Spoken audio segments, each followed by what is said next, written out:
So in this class we're going to start by sketching out our rough character animal poses. So let's start with a new canvas by selecting the plus icon, and then I'm going to pick the canvas template Insta Square, which we created in one of our previous classes. Once we have our new document open, I'm going to create a new layer called Action Line, and then another one called Sketch, and move this layer below the Action Line one.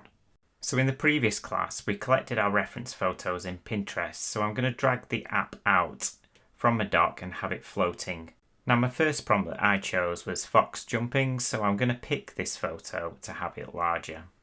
Now let's make sure that we are on the layer that is called Action Line and we have the HB Pencil CHD1 selected and choose the colour red. So when I look at my reference photo, there was a lovely flowing movement to the fox jumping pose. Now we're going to draw an action line to indicate that movement. Now a quick tip for Procreate: if you draw this arc but don't take your pencil off the iPad screen and keep it held down, you will go into the Quick Shape tool and create a perfect arc. You can then click on Edit and change it with the anchor points. Then click on any other tool to make this arc permanent. Now let's select our sketch layer and choose a dark grey. So let's use the shape language that we learnt in a previous class to build up your pose of your character whilst looking at your reference. Remember to break down the pose into individual parts, so the head we can have as a circle. Also, the tip of quick shapes in Procreate that I said about when we did our arc also works with numerous shapes and lines, so utilise that when you can. So keep going with building the pose up with your shapes until you have that basic shape language pose complete with your first one.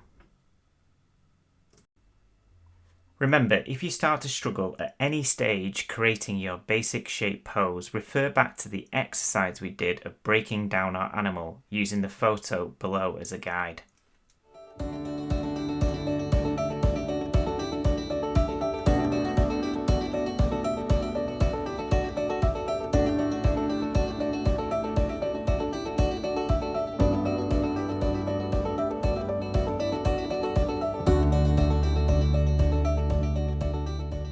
Now with this photo I chose for my second character animal prompt, the fox standing. The tail had a lovely flowing movement to it. So I'm going to create my action line to start off with, making sure I'm on the right layer and colour.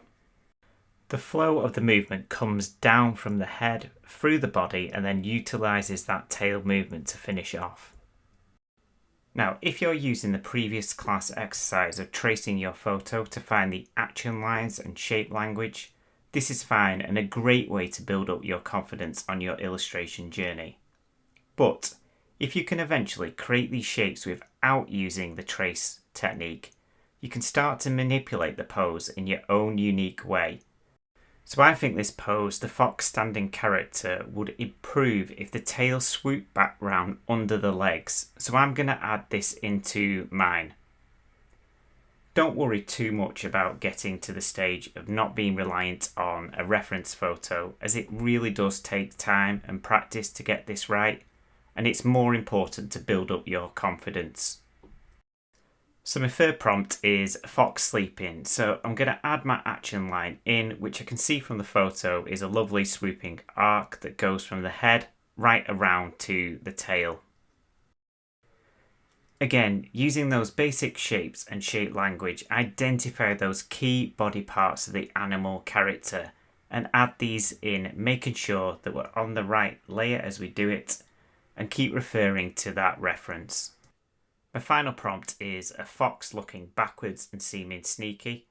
I chose this fox photo in particular as it implies that the fox character had seen something behind him that had taken a fancy to him, and with that tail at the back of him described a lovely flowing movement.